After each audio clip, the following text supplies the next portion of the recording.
100 बात की एक बात यह कि उन 2 घंटों की गूंज दुनिया अब तक सुन रही है। कौन से 2 घंटे? दुनिया इतनी तेजी से बदल रही है कि पब्लिक एक बहुत बड़ी खबर पर ज्यादा ध्यान नहीं दे पाई। सबकी नजर अमेरिका और ईरान पर लगी हुई थी कि एक ऐसी मुलाकात हुई जिसने संकेत दे दिए कि दुनिया में बहुत बड़ा शतरंज का खेल चल रहा है और भारत उससे बाहर बिल्कुल नहीं है। यूएई के राष्ट्रपति शेख मोहम्मद बिन जायद अल नाहयान भारत आए थे 2 घंटे के लिए, आप जानते ही हैं। और अब तो बिल्कुल क्लियर होता जा रहा है कि वो 2 घंटे कोई मामूली 2 घंटे नहीं थे, क्योंकि अब वही शेख मोहम्मद बिन जायद अल नाहयान पता कहां गए।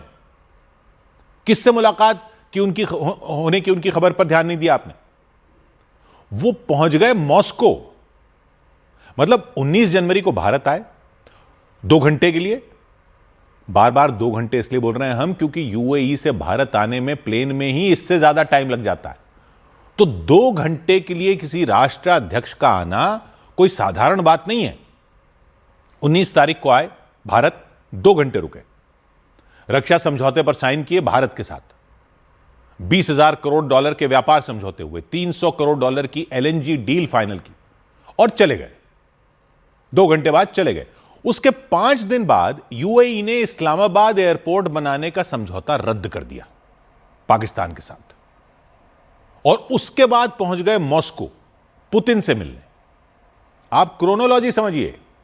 2 घंटे दिल्ली में, फिर पाकिस्तान के साथ डील कैंसिल, फिर क्रेमलिन में पुतिन से मुलाकात। यानी पाकिस्तान के बजाय भारत को चुनने तक ही सीमित नहीं था यह दांव, बल्कि भारत के जरिए एक नई कैलकुलेशन बनती दिख रही है। यानी जहां एक तरफ ट्रंप के रोज नए नवेले पैतरे हैं, दूसरी तरफ चीन की चालबाजियां हैं, तो दुनिया के देश हर तरह के हालात से निपटने के लिए अपने विकल्प तैयार कर रहे हैं और ऐसे हर विकल्प में भारत फिट है। यूरोप ने भी यही किया, अभी मदर ऑफ ऑल डील्स कर दी, ट्रेड डील हो गई, और यूएई जैसे देश भी यही कर रहे हैं। भारत हर विकल्प को मजबूत बना रहा है। यूएई एक अमीर देश है, दुबई है, आबू धाबी वो शहर हैं। यह भी जरूर तेल से अमीर हुआ था, लेकिन अब इसकी पहचान दुनिया में व्यापार के बड़े केंद्र के रूप में है। इसके राष्ट्रपति को दुनिया में एमबीजेड के नाम से जाना जाता है, शेख मोहम्मद बिन जायद।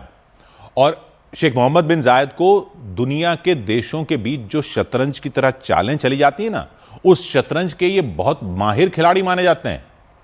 वो अपने देश को मजबूत बनाने के लिए जिन भी देशों से दोस्ती बढ़ानी पड़े, बहुत चतुराई से और बड़ी सूझबूझ से बढ़ाने के लिए जाने जाते हैं।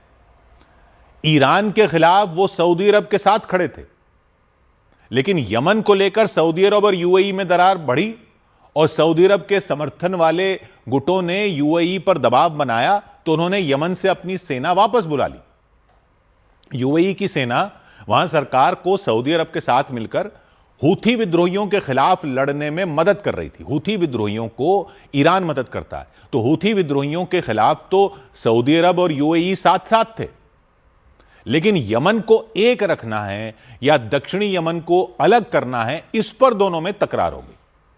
सऊदी अरब से तकरार हुई तो यूएई ने यमन से सेना वापस बुला ली। वापस तो बुला ली, लेकिन आगे की रणनीति का खाका तैयार करने बैठ गए यूएई के राष्ट्रपति। सऊदी अरब ने पाकिस्तान के साथ रक्षा डील कर ली, उसमें तुर्की भी जुड़ने के लिए तैयार हो गया। यानी सऊदी अरब, पाकिस्तान, तुर्की। तो इधर यूएई के राष्ट्रपति भारत आ गए, 2 घंटे रुके, प्रधानमंत्री नरेंद्र मोदी से मिले, बड़ा समझौता कर लिया। व्यापार, रक्षा, ऊर्जा, तकनीक, स्पेस, सब क्षेत्रों में सहयोग का समझौता कर लिया। और इसके कुछ दिन बाद यूएई ने पाकिस्तान के साथ एक बड़ा सौदा रद्द कर दिया। वो सौदा था इस्लामाबाद एयरपोर्ट को चलाने का।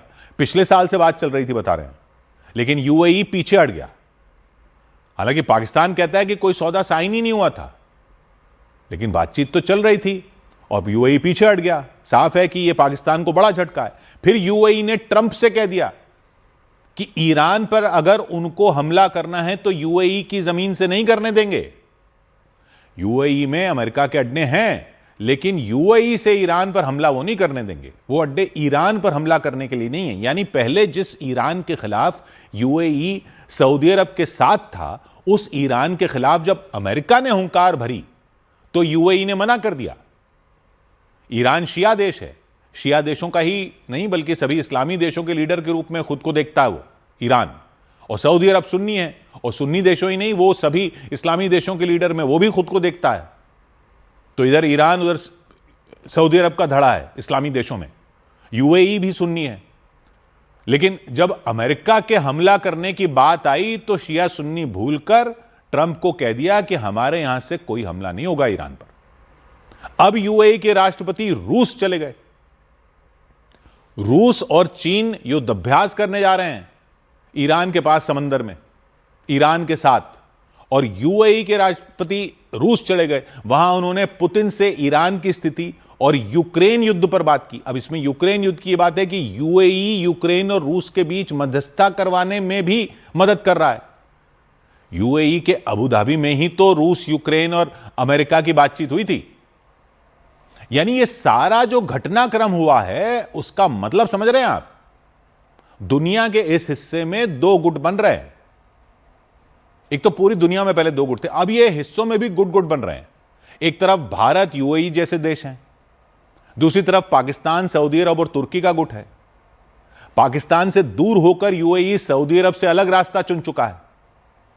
और इस उथल पुथल भरी दुनिया में हर देश के लिए भरोसेमंद और पायदार रास्ता भारत से होकर गुजरता है। चाहे ईयू हो जिसने आकर ट्रेड डील की, या यूएई हो। यूएई ने भारत के साथ डील करके सऊदी अरब और पाकिस्तान के गठजोड़ को बैलेंस कर लिया। और अमेरिका को ईरान के खिलाफ साथ न देने के बाद रूस से मिलकर उधर भी बैलेंस बना लिया। अमेरिका को कह दिया कि ईरान के खिलाफ हमारे अड्डे नहीं इस्तेमाल होंगे, उधर रूस से मिलकर बैलेंस बना लिया। भारत ने कैसे बैलेंस बनाया? सऊदी अरब के साथ भी दोस्ती है भारत की, लेकिन सऊदी अरब ने पाकिस्तान के साथ रक्षा समझौता किया तो यूएई के साथ समझौता कर लिया। अमेरिका से भी ट्रेड डील भारत की बात चल रही है, लेकिन ईयू के साथ ट्रेड डील भी कर ली।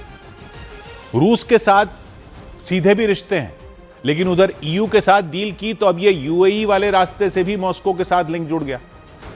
चीन के साथ बॉर्डर का मसला है, लेकिन रूस के साथ रिश्ते हैं और रूस के चीन के साथ रिश्ते हैं। शतरंज पर सारे मोहरे बिछते जा रहे हैं। भारत भी इत्मीनान से खेल रहा है। ट्रंप शायद सोच रहे थे कि टैरिफ लगाएंगे तो सारे देश दौड़े दौड़े आएंगे समझौते करने। भारत भी समझौता करने तो जा रहा है, लेकिन अपने पलड़े में इतना वजन डालकर बात करने जा रहा है कि बात सिर्फ ट्रंप की शर्तों पर ना हो। तो उन 2 घंटों की गूंज इस्लामाबाद से लेकर वॉशिंगटन तक सुनी जा रही है। 100 बात की एक बात।